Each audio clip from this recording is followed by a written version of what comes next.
পাহাড়ে সাঁড়াশি অভিযানের পর সমতলে ছড়িয়ে পড়েছে জঙ্গিরা।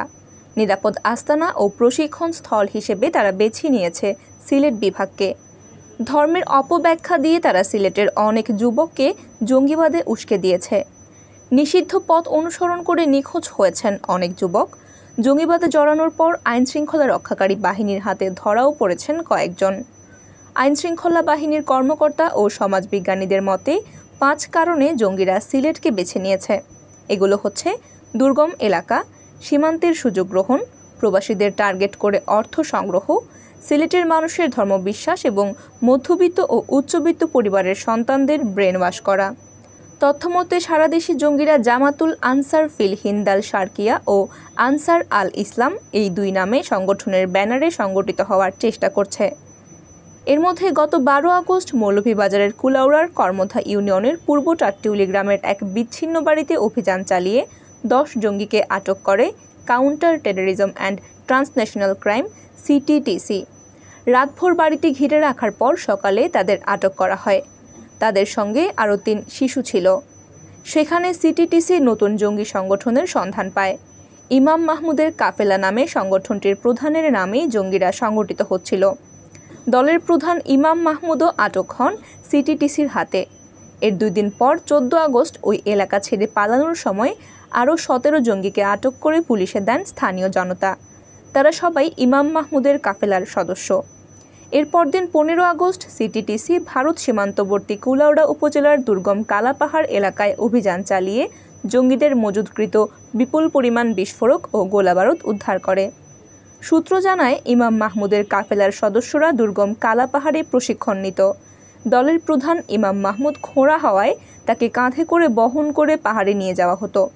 সেখানে তিনি প্রশিক্ষণ দিতেন।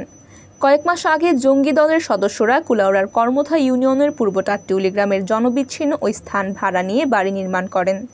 এরপর ওই বাড়ি ও পাহাড়ে জঙ্গি সদস্যরা প্রশিক্ষণ নিত। এদিকে চলতি বছরের 8 মে সিলেট নগরের বিমানবন্দর থানা এলাকা থেকে জামাতুল আনসার ফিল হিন্দাল শারকিয়ার দাওয়াতি শাখার প্রধান আবদুল্লাহ মাইমুন ওরফে মুমিন সহ 4 জঙ্গিকে আটক করে র্যাব। ওই 4 জঙ্গি এর আগে কয়েকবার গ্রেফতার হয়ে জেলও খাটেন। গ্রেফতারের পর জিজ্ঞাসাবাদে জঙ্গিরা জানিয়েছিল তাদের দলের প্রধানের নির্দেশে সিলেটে অবস্থান করছিল। সিলেটের পাহাড়ি এলাকায় তারা প্রশিক্ষণের পরিকল্পনা করছিল। প্রবাসীদের প্রভাবিত করে মোটা অঙ্কের তহবিলও সংগ্রহ করেছিল। আনসার আল ইসলামের সঙ্গে তারা জামাতুল আনসার ফিল হিন্দাল শারকিয়ার যোগাযোগ ও সমন্বয়েরও চেষ্টা চালাচ্ছিল। পলাতক জঙ্গি নেতা মেজর জিয়ার সঙ্গেও গ্রেফতার হওয়া আবদুল্লাহ মাইমুনের যোগাযোগ ও সাক্ষাৎ ছিল। সিলেট বিভাগ জুড়ে রয়েছে পাহাড়ি এলাকা। প্রশিক্ষণের জন্য এই দুর্গম পাহাড়ি এলাকাকে বেছে নেয় জঙ্গিরা। এছাড়া সিলেটের মানুষ ধর্মপ্রাণ ও অতিথিপরায়ণ হওয়ায় সেই সুযোগও কাজে লাগায় তারা।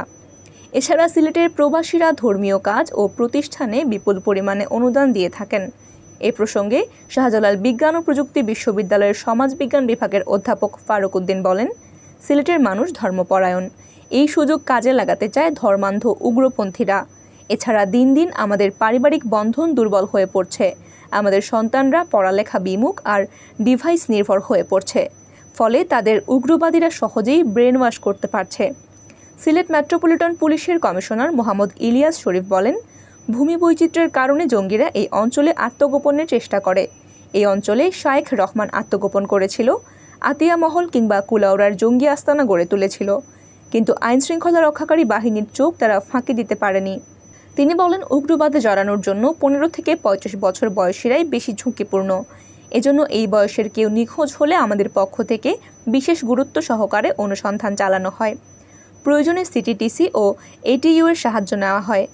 প্রসঙ্গত, এর আগে সিলেট নগরীর শাপলাবাগের সূর্যদীঘল বাড়ি থেকে শায়েখ আব্দুর রহমানকে গ্রেফতার করা হয়। এছাড়া দক্ষিণ সুরমার আতিয়া মহল, মৌলভীবাজারের নাসিরনগর ও বড়হাট্টায় জঙ্গি আস্তানায় অভিযান চালানো হয়। সর্বশেষ কুলাউড়ার পূর্ব টাট্টিউলিতে অভিযান চালিয়ে 27 জঙ্গিকে আটক করা হয়।